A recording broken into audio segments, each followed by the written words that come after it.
Once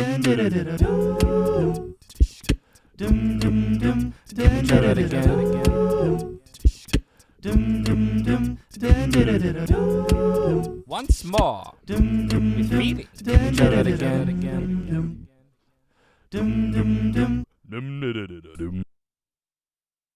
All right. We are here. We are live. We are rolling. Well, we're not live because I do this pre-recorded because live would be way too much effort. I don't have the facilities for that. It's just me right now. I have to record everything, edit everything. So maybe one day when I'm as big as Joe Rogan, I'll have my very own Jamie or something like that. But yeah, man, Adam and Doug here. How's it going, guys? Doing all right. Happy Tuesday. Yeah, I know. Tuesday. Yeah, dude. It's always weird saying hello after we already said hello, but you know, breaking the ice again. We got to do it for the people. The people want what they want, and I can't change. You never say hello too many times to someone. Right? You say goodbye, and I say hello. Now you're gonna have to pay them royalties for dude. That. Right? You know what? I'll probably get copyright striked off YouTube and everything. It'll be fine. This podcast will never actually go anywhere because of that one comment. Sorry, man. You ruined your life. Just showing up. I'm wearing a Rolling Stones t-shirt. I've got, this is what, tattooed you? Oh, not done. Yeah, copyright strike for that too, man. I feel like they're getting way out of hand with that stuff. Ooh, that's a cool shirt. I like that. I like them both. Rolling Stones is cool too, but man, that's a legend right there. Yeah, man. I'm actually like a musician. That's why I have the studio. Yeah, and then started a podcast with some friends, and then it's evolved into this. And yeah, guys, that's, again, my TED Talk. Thank you for coming. It's incredibly educational. Yeah. So how's the greatest guitarist of all time while we're on music? Who's the greatest? Yeah. Ooh. I feel like Jimmy's innovation with like just the way that he plays. Yeah. He's probably my favorite. And I love the blues personally, so like I really like the way he incorporated a lot of those elements into what he did and kind of changed the face of music in that way. Mm-hmm. But yeah, he's like probably one of my personal faves. But I'm gonna go with the other Jimmy from Led Zeppelin. Oh, yeah. Okay, Jimmy Page. All right, yeah, dude. I mean, like, honestly, he would have been my second. Like, because Zeppelin, dude, they did such cool stuff with the blues. It's like, I mean, the blues gave birth to rock and roll, right? Isn't that what they say? Yeah. They did. Yeah. Yeah, man. Yeah. Let's give a shout out to Robert Cray, by the way. Robert Cray? Yeah. Why do I not know Robert Cray? Why is my brain? He's fantastic. Oh, you should definitely check him out. Like he's Robert Cray. Yeah. You'll love him. Nice. Okay, cool. Yeah. Dude, yeah. I fell in love with the blues. I went backwards with the blues. I loved rock and roll, and then I just leaned right back into the blues. Yeah, I liked rock and roll. I got into the White Stripes, and then that was just a rabbit hole. And then I went all the way back, and then I realized that half of the White Stripes lyrics are just straight up plagiarized from people in the blue. Like half of his lyrics are just old Sunhouse songs. Mm-hmm. And I didn't know that. And so that was, yeah. Like there's like one of my favorite songs from him is "Dead Leaves in the Dirty Ground," and he's at one point. I mean, like half that song is like different God, I forget what Sunhouse song it is, but yeah, there's like straight up just verses that they take. I mean, the blues does that a lot, you know, in general, so it's not to totally slight him for doing it. But that was my gateway drug. It was the White Stripes. Cool. Dude, Miles Davis though, that's like to have a shirt, that's sick. That's a great shirt. All I did was purchase it. I don't deserve a lot of credit for it. That's cool though, man. But a little bit though, because I mean, like, I feel like that's not gonna be on just the shelves, you know. Like you gotta seek that one out. You're not buying that at Target. Yeah. Impulse buy. When I saw it, I was just like, all right, gotta pick it up. Yeah, man, that's awesome. Dude, so how have your guys' day been so far? What did you do? It's noon, so maybe you just woke up. We're still in quarantine. That's real life. Well, we're East both Coast, on the baby. East Coast, so it's we're further into the afternoon. I forgot about that. It's 1 over here, so I mean, I've had a busy morning, but probably not as much as you guys have done. The East Coast, dude. You know what's funny? Like the last guy I had on the podcast was from England, so he was way far ahead, and it was just like, I don't know. I'm getting my time zones down again. You could I have a used to travel. productivity challenge. That could be something where you kind of do a humble brag of, well, I got this done today. How about you? You guys would win. You've had more time. No, but maybe the challenge would be that in your first hour, you're trying to get the most accomplished. So, given, I don't know, you could come up with something clever. But that's true. This should be my job, right? So, I mean, someone could close on like a 7-figure deal in an hour. That's true. I mean, those day traders, dude, they get up like hella early, dude. They get up like at, crack of dawn to do all that day trading. And then doesn't the market like close or whatever at like noon or something?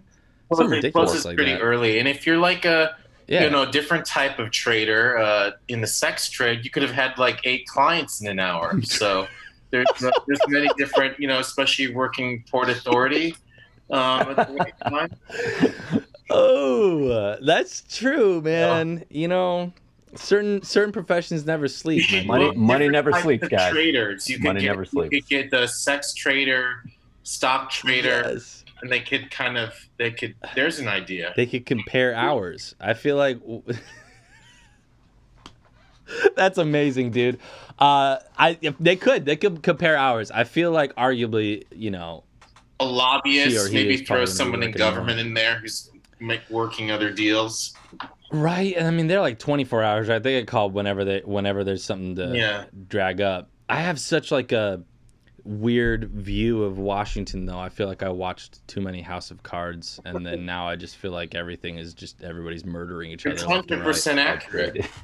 I feel like it's got to be semi-accurate. I don't know. Like, just with everything going on lately, it feels like we're more and more in a Netflix special than anything else. You got that right.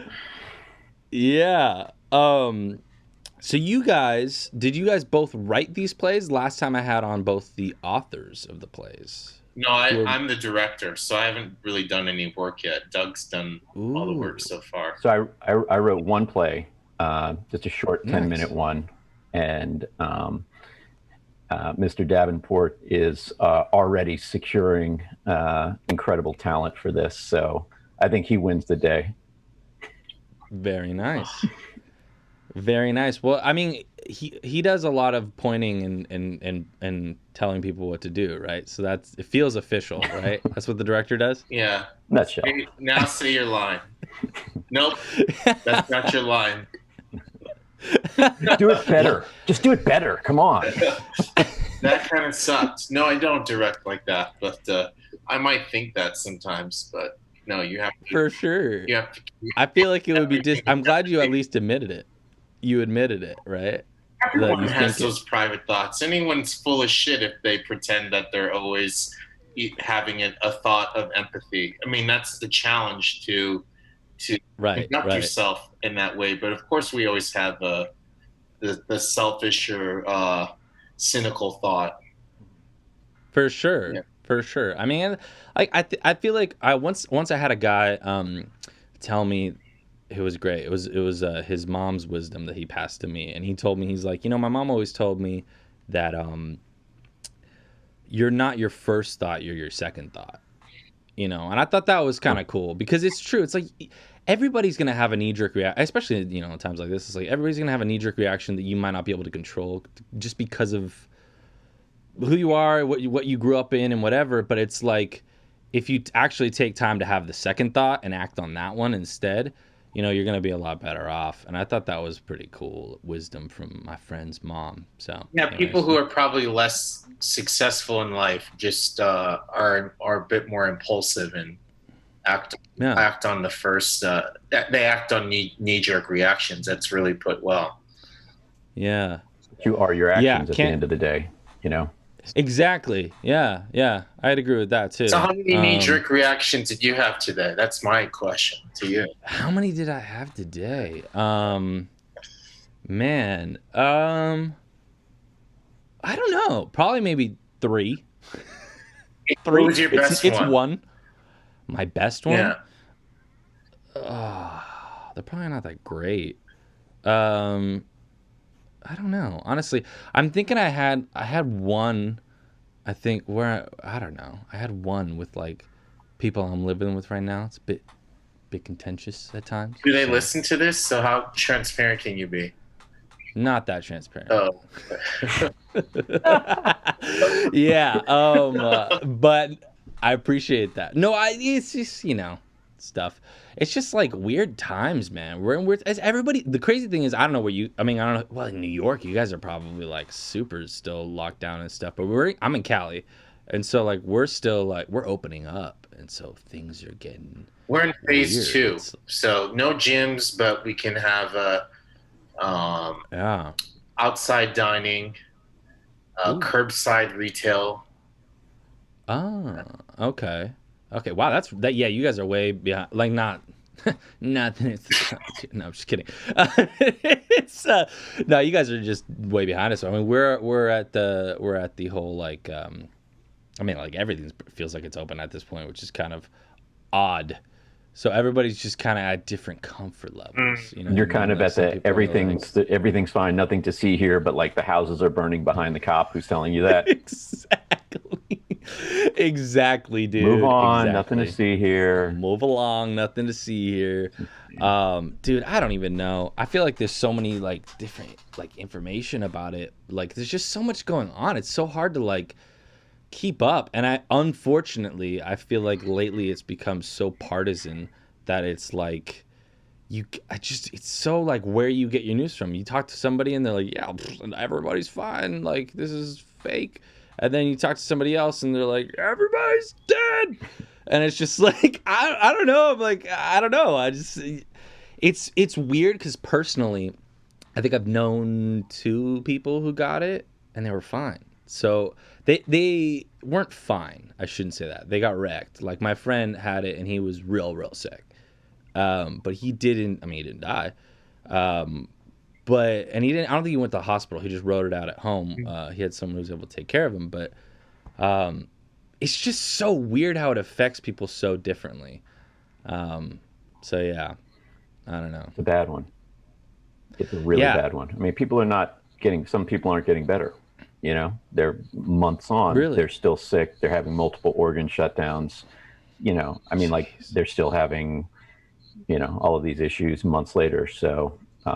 When Fauci comes out and says that we could be dealing with 100,000 people, what is it, a week or what was it, a day? He says something like that. I mean, it was crazy. Like that many people turning up positive per day. And, not everybody may die from it, but people can get really sick and we don't know how to stop it yet. So, I mean, people can politicize it all they want, but I mean, the truth of the matter is, the human body's never dealt with anything like this before. So take heed, Yeah, and that's what comedy shows are about, right?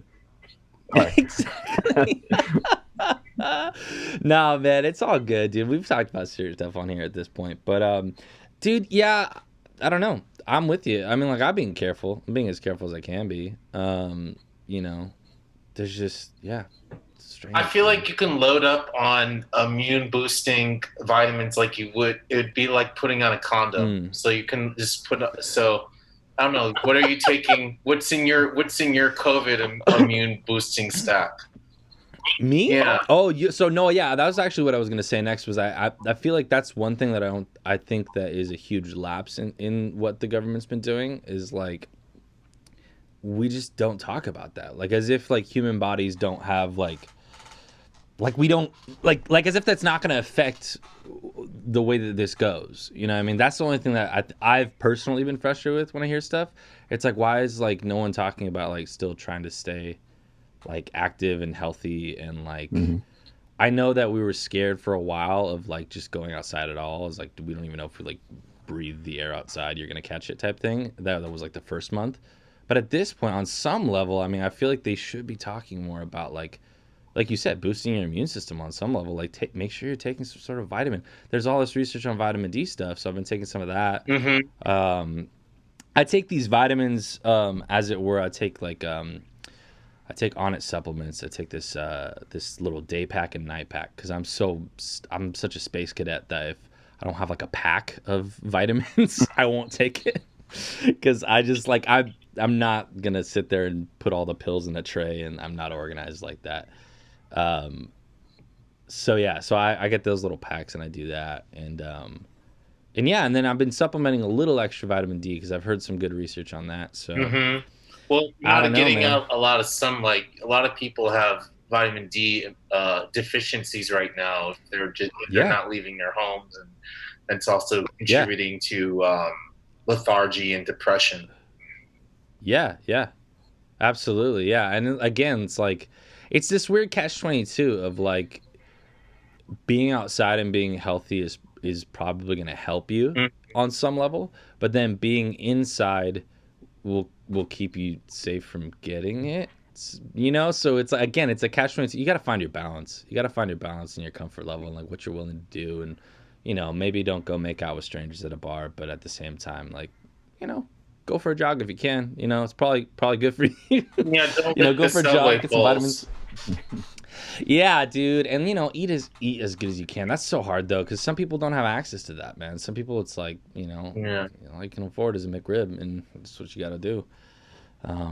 But yeah, man, I don't know. But remember Ralphie in Christmas Story when he looked the pole? He stuck his tongue. Yeah. I think he was patient 0. Patient 0, dude. Of the coronavirus is what? Like, how old is that movie now? Probably 30 years ago? That was what, 1985 or something? I think so, yeah. Oh, even more than that now. Gosh, we're in 2020. Does it feel like to anybody else that you guys are like living in the future? Because it feels like I'm living in the future a little bit. Why? I don't know. 2020 feels like real far. Like it feels far away, but we're living in it. Well, we were supposed to have the Jetsons. We're pretty off. We were supposed to have like flying cars by now. Yeah, I guess that's what I mean. Is like if like 2020 feels like real far in the future. What year was Blade Runner supposed to be? Oh, that's a good question. Good question. I think it was 2020. I think so. I think maybe. Are we both looking that up? What year? Dude, do it. That's all good. Be the. All right, you beat fact me to checker. Oh, we said in November 2019. There you go. 2019. That's like.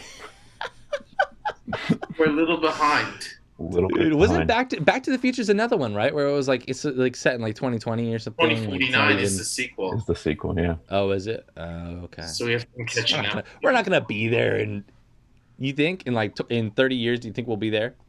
Yeah. We'll be on Blade Runner level of technology. We might. We won't need healthcare. You just inject yourself with stem cells or something. I'd totally do that. Yeah. Like, don't you wonder what it would be like to have sex with a replicant? Dude, probably not. I don't know, man. I don't know, man. I mean, like, probably turns out that there's probably the stats on that because in the movie that often turns to be fatal, right?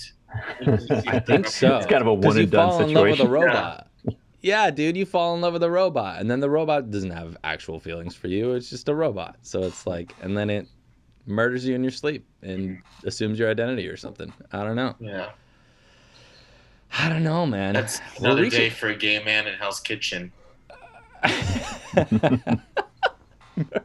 Yikes, murders you in your sleep. Yeah. Dude, yeah. I don't know. I feel like we're getting to a point with tech and like medical stuff where it's so weird because we have no moral leadership in this country. You know what I mean? Right now, I feel like it's very immoral, everything. So it's just like I was talking about this to somebody the other day. We have no moral leadership, but we're reaching a point with science and tech where we're kind of like, it's not like what can we do? It's more like, should we do that? Like, should we? Like, you hear some stuff that Elon's working on, and you're like, should we do that though? Like, I know you can, Elon, because you're an alien, but like, I don't know if we should go there. I want to book a commercial flight to the moon and Mars. No, see, that would be sick. That's fine. In my personal opinion, I guess. So, whatever. It's all filtered through my own lens. But like some of this stuff, like the neural net. Did you guys hear about that thing? Yeah. He's working on? No. That thing's insane, dude. He's basically like trying to like chip everybody's brain so you can like. The way he's gonna get it in is essentially like he puts it in people who need physical stimulus for like your, maybe a paraplegic or something like that. And so theoretically what he's working on is that like it will stimulate your legs or whatever you have injured or working on, and it will basically give you function over certain parts of your body again. Somehow, I don't freaking know how that works because I'm an idiot, but like that's what he says he can do. And so that I find really cool, like the fact that you could help people be fully functional and whatever. But then he starts going on, he's like, yeah, and then eventually you just won't even need to talk. You'll just like look at people and like you'll Bluetooth a conversation to somebody else who has a neural net. And it's just like, that's where I go like, I don't know if I want to do that. Like, I don't know if I want to, like, it would like personally, with the way I thought of that when he was talking about neural net, I was thinking about our medium where it's like, art, like art would, I don't even know what, like so much of what, like I'm a musician, so much of what I do is lyrics, or people I work with who write lyrics and things like that, words. And like, it's interesting to think of like what art will even look like at that point. Cause it's like how do you do theater if everyone's just like talking with a chip in their brain to somebody else? It's odd. It's just, and I don't know if it's just because it's so different that I can't wrap my brain around what that would be like. That would be very efficient though for dating, like for that first phase, like the Tinder conversations when maybe you gave someone your number, but then you lose interest. You just put your network busy away message on when they're trying to say hi, good morning, and then you just say network busy. That would be wild. Yeah. You just, dude, I don't even know. I don't know. I don't know. It's a whole nother ball game, man. Would you download your consciousness onto a computer so that it can be uploaded to another body?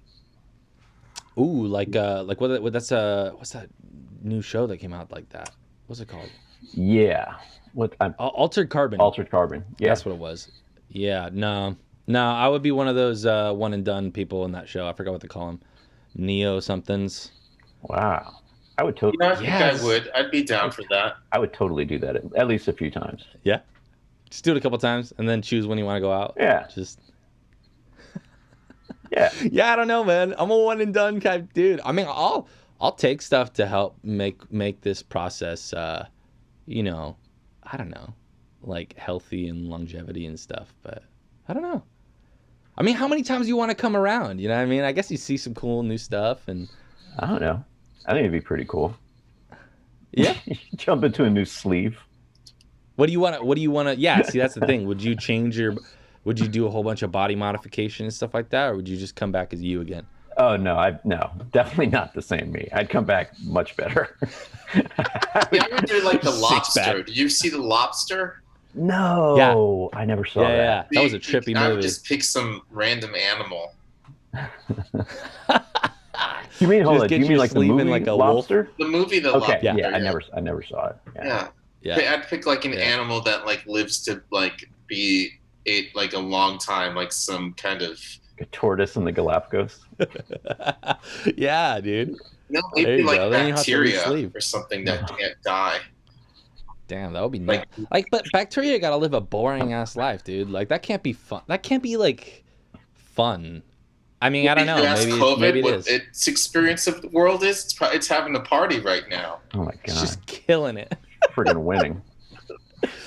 Yeah, dude. Yeah, it is. It's winning the game right now. That's for sure. Yeah, I don't know. See, that's the thing is like, do you have your human consciousness in the bacteria or the virus? Because if you do, then like, I feel like if I have my consciousness, you could make a decision like, oh, do I want to? This person's an asshole. I'm definitely going to infect them. I gotta take that dude out. Yeah, but then you gotta travel like super far because you're a tiny little virus, my dude. Like, how are you gonna get that far? Like, what if you find out like, okay, I want to take out like some politician or something Handshakes. like that, and you just like, dude, yeah, you gotta travel real far. What if you're in the East Coast and he's on the West Coast or something like that? How are you gonna do that? You're a bacteria. Well, they're having that party is having a full-on convention, right? Oh, I don't know. I don't even know what you're talking about. Oh. I genuinely. Nothing more needs to be said, but I think they're like, it seems to me to be pretty easy to accomplish that task. Just wiggle your way through the air. Yeah. For months at a time to get to where you need to go. But wait, back to the way I love how far off the rails we are right now. Replicate. This is amazing. So then, are you splitting consciousness? So then, like to me, that's interesting. If you then attach yourself from one host to 10,000 hosts, are you then is your consciousness split among all those replicated pieces of I see virus? what you're saying. Or are they just like your children? Right? Yeah, I see what you're saying. Like, are they little baby children bacteria of yours? Or are they? That's your decision. They would technically be like clones, right? Because they're exact DNA replicants of. Yeah. Right? So it's like you would be able to clone yourself. That's why I would pick the virus, because then I could, if I have consciousness, I could like communicate with, scientists. Be like, yo, this is how I work. Tell them how to kill you. Dude, I don't think you last very long in this new world, man. I don't know. You can't tell the scientists how to kill you. Well, I would have I'm a viral matter with a higher level of empathy. Oh, okay. So you would oust yourself. But then I'm gonna evolve anyway, or mutate, so that it's maybe it's misleading. Just give them a little here and there. See, and this is why I only want to be here once, dude. I don't want to make all these choices. I would be Too many one choices. manipulative piece of virus. Dude, I don't want to make all these choices. I don't like. Dude, I wear the same sweatshirt every day because I don't want. I'm like Steve Jobs, dude, but like way more poor. Like I don't want to choose what I gotta wear every day. Get hired by That's too much effort. Pharma companies as a consulting virus. Because they're gonna study. How are you gonna communicate, dude? Are you gonna like? So that's I'd say, okay, I want $2 billion in consulting fees, and I'd work it out, and then I'd mutate after I collected deposited the funds. Oh, okay. So they're gonna put $2 million in an offshore account for a virus, and you're gonna what are you gonna spell out? Because you can't talk, so you're gonna spell out in the petri dish how to do it, like little formulas. Like in the petri dish. If I have consciousness, then there's what's the thing that our friend is developing, the neural net. The neural net. Oh, so I would be able to telepathically communicate. Oh, all right, man. More power to you, dude. Yeah. More power to you. I appreciate you looking out for humanity even after you weren't a human anymore. That's real. No, don't you get it? That's true altruism. As a virus, it's for my own selfish gain. Oh, yeah. But how's the virus going to spend money, man? I think it's more altruistic. I think you're a better guy than you're giving yourself credit I'm going to collect all the money, and then I'll decide what to do with it. And then re-sleeve in some sort of Adonis-like, like Doug wants to do. He's going to come back as like... world. I don't know. It's like, damn, man. Damn. So you're good. Are you just like full restart when it comes to like the world? Do you think we're hopeless at this point, or do you have hope? I have a lot of optimism. That's good. I feel like a lot of people are really nihilistic right now, and it's I don't know. It's tough because it's hard to blame people for being down about where we're at. I feel like we have a lot of work to do, but I don't know. I feel like. Well, more people are aware and self-aware than they have because there's also more information available in this era than there have been in other times. So, I think, we're also in the midst of a mindfulness revolution too. So I think. True. I hope that's what sticks more than anything. Yeah. Yeah, I'd agree. So. We don't do transitions on this podcast. We just talk. We just go straight. I just hard right into whatever we're gonna talk Yeah. next. But so hard right, let's just, or hard left, whatever. I don't want to make it. I don't want to make it weird. So hard left. Let's just take a left. What is the play about? I know that the pick plays that we've been kind of doing a little series of pick plays, both on the podcast and both in real life. You guys are doing series. Obviously, each one is themed differently. And I know that you have written the play. You are directing the play. You're one of the 10-minute plays. There's 3 10-minute plays, right? If I'm, yeah. And then you guys have an expert coming on to talk on the issue. Do we know who the expert is yet? Is that something we have readily available? We do know who it is, and I'm blanking on his name. It's totally good. Yeah, I'll like tag that? it probably below or whatever. No, it's all good. Robert Poland. Yeah, that's right. Robert Poland. Robert Poland. He's the son of Abe Poland, who used to own the Washington Bullets, and he's an expert in the field. So he hopefully he's gonna spend a few minutes talking and kind of getting people up to speed on what the issues are and the importance of universal health care. So nice. So let's just pretend that I've never heard of universal health care. What is the concept there? I understand that it's healthcare for all, but what is the big question I feel like everybody always asks when it comes to that is where does the money come from for that type of thing? Because is it fully government funded? Are we talking about people paying into it? How do we achieve that as a society? I mean, I certainly don't feel that I'm qualified to give you real details on that. But from what the stuff that I've read over the years, a lot of times that's paid for by the ultra wealthy, and what the game plan is that there's money up front, but because so many people are forced to go to, say, emergency rooms, and then we all have to pay for that. But if they had universal health care from the beginning, and if they had baby checks and that type of stuff, they would be their overall expenses would be far less, and they would not be putting out a ton of money into going uninsured and having to deal with massive expenses. And so these are the type of things that when everyone is covered, it saves everybody money. And so, I mean, it's the kind of the basis of public health systems, and so it's a lot of people politically don't believe that they should spend money up front, but it saves everybody. It saves unneeded deaths. It saves billions of dollars, if not more. Sure. So that's my ham-handed way of saying that, making sure that everybody has coverage and is really a good thing. It's an essential thing. Yeah, that's a perspective that I don't usually hear about it. So that's why I'm actually wanted to ask you guys just to explain it in your own way, because one thing that you always hear from some people, they're I feel like people typically say well, we should just do it because it's morally right. And I don't know. I more or less agree with that. I think we should take care of each other. That's kind of why we're here.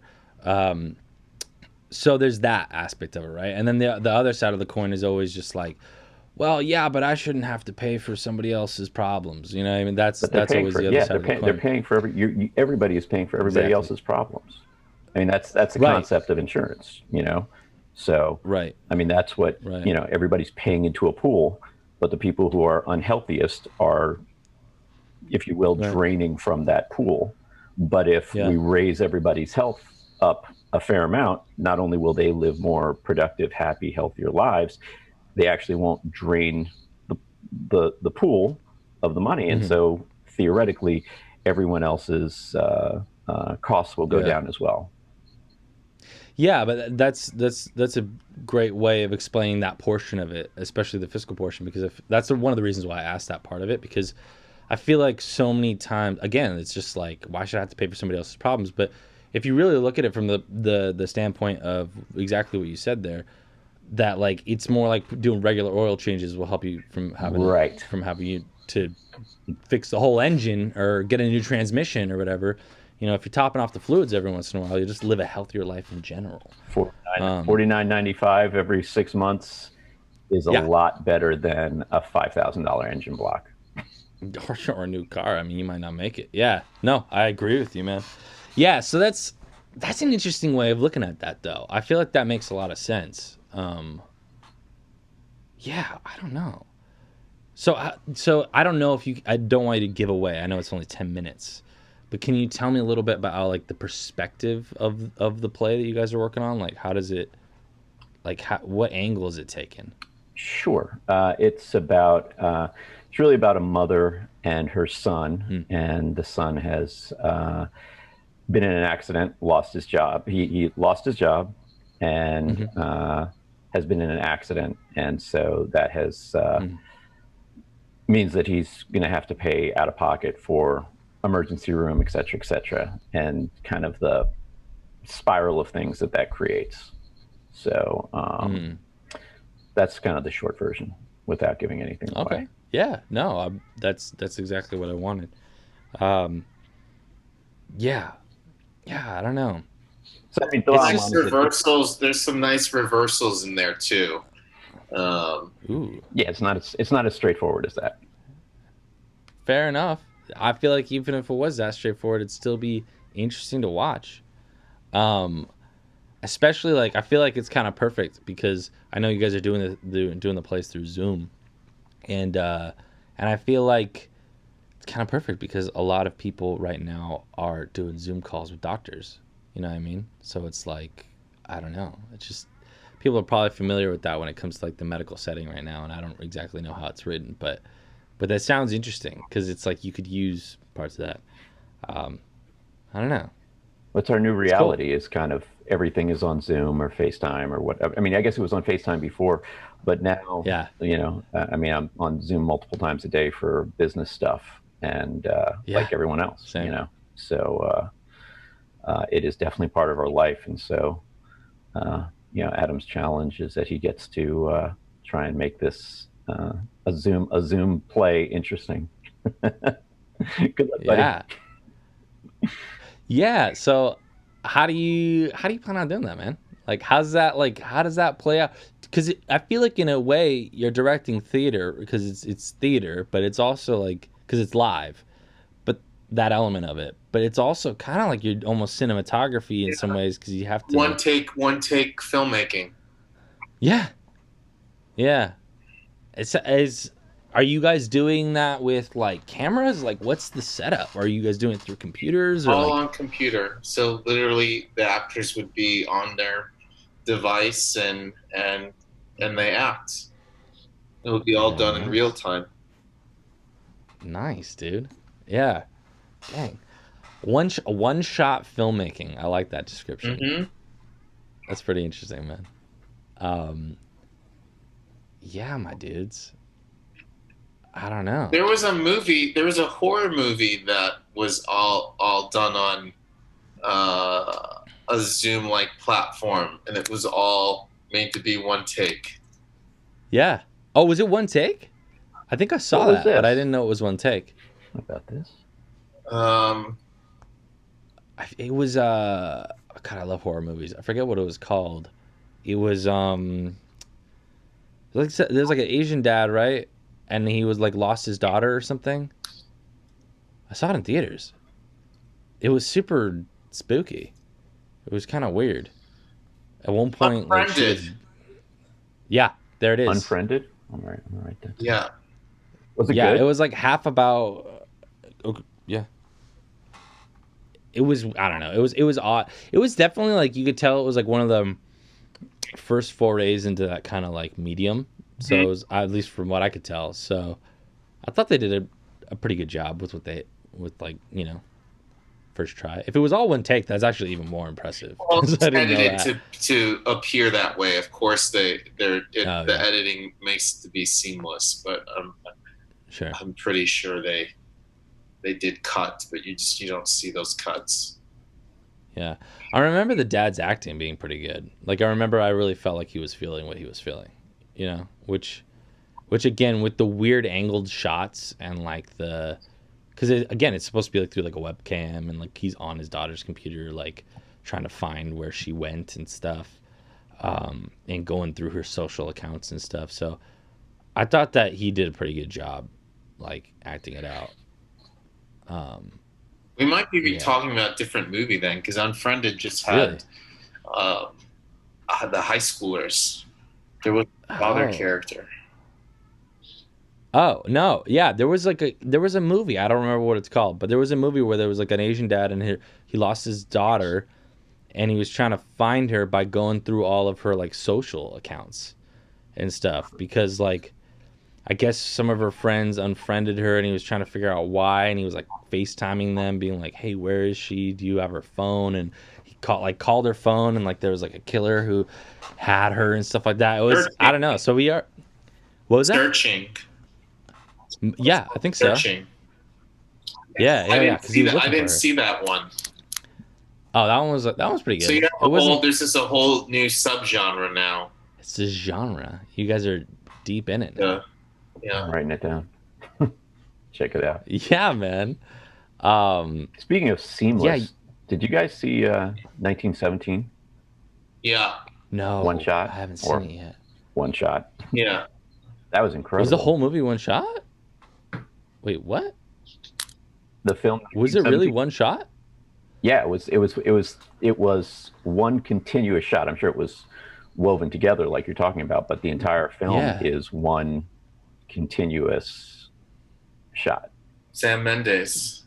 That's insane. I gotta see that. Yeah. Oh my God, it's incredible. Now streaming on iTunes. Yeah, it's just free plug. Right. But dude, that's crazy. I've always been impressed by that kind of stuff when it comes to like cinematography and just acting in general, where it's like, I mean, obviously it's a whole team that comes around it. It's not just the actors, but just when it's that choreographed, you know what I mean? Because they have to hit a mark and like really make sure that everything is like where it's supposed to be, or it's not going to look seamless, like you said, which is nuts. Yeah, just it's the amount of effort. If you have a chance, I would definitely check it out on the largest television you can. Yeah. All right, very good. We have a big one in the studio, so I'll try and watch it here. It's one of those. It feels like such a time where it's like there's so many different pieces of content coming out. I feel like I'm trying to keep up half the time. Mm-hmm. That was a good one, but I missed it in theaters. Yeah. Kind of met it at the best pick. It lost to the Paris. A film, the best picture of the year this year was a film called Parasite. Yeah, I watched that one. Yeah. That one was incredible. I love scary movies though. That was part of the reason why I watched it.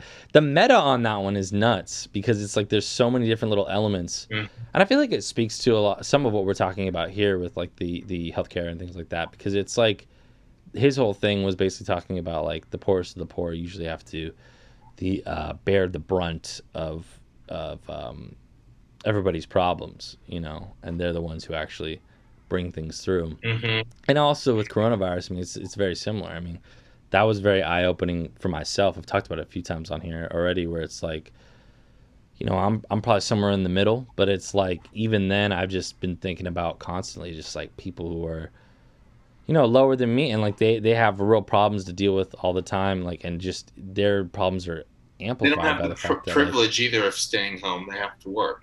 Exactly, they're essential. Yeah. And then it's just like you have celebrity. It always irks me when from day one when I saw the celebrities like singing "We Are Ellen the said People." she felt trapped in her mansion. Dude, yeah. Oh, stuff like that, dude. Like, yeah. And I know that they're probably, you know, I try and assume the best. They're probably just like trying to relate on some level, you know, and make people feel better. But it's like, this isn't the same. Like, we're not in the same boat.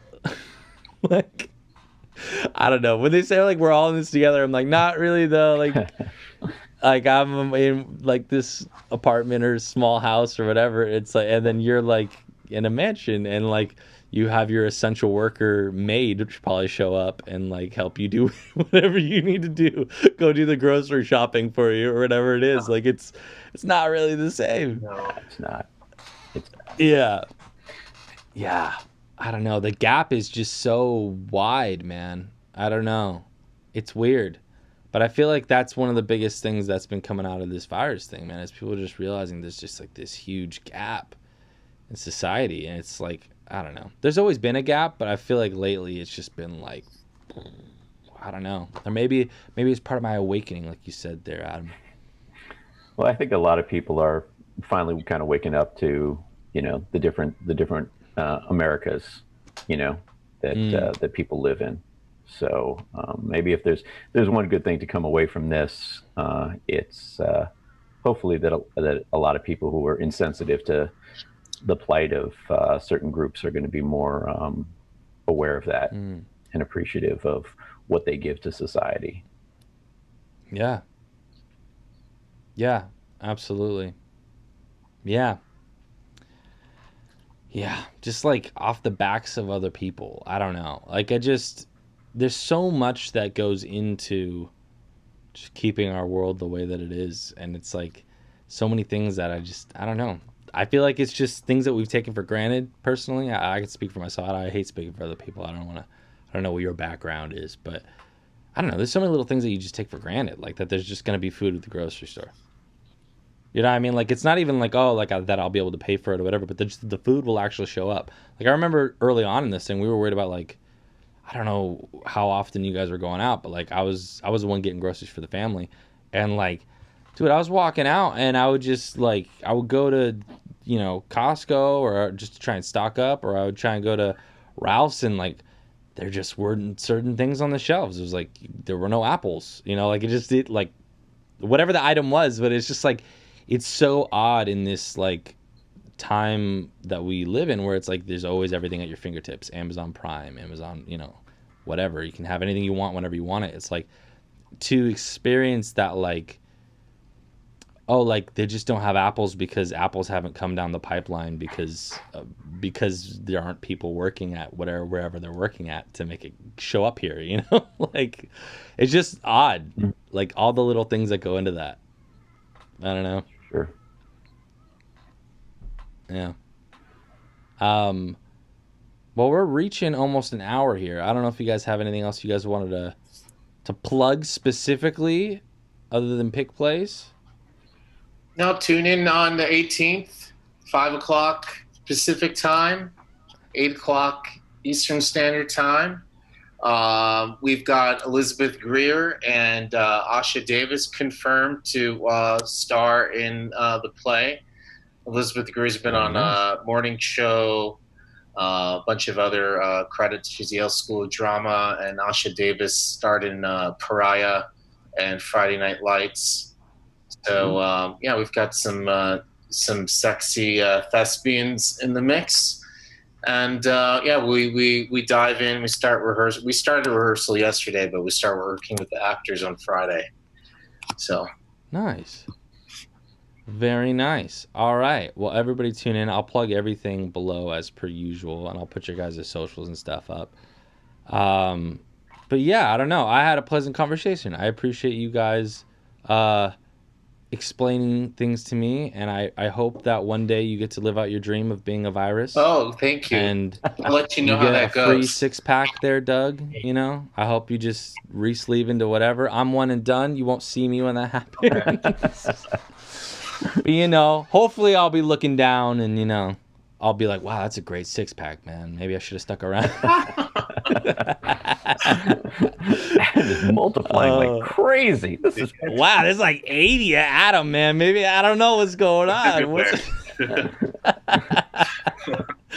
All right, gents. Well, I'll stop the recording here. Thanks for having us. But yeah, thank you for coming on. This was a load of fun. Once more, with reading. Try that again.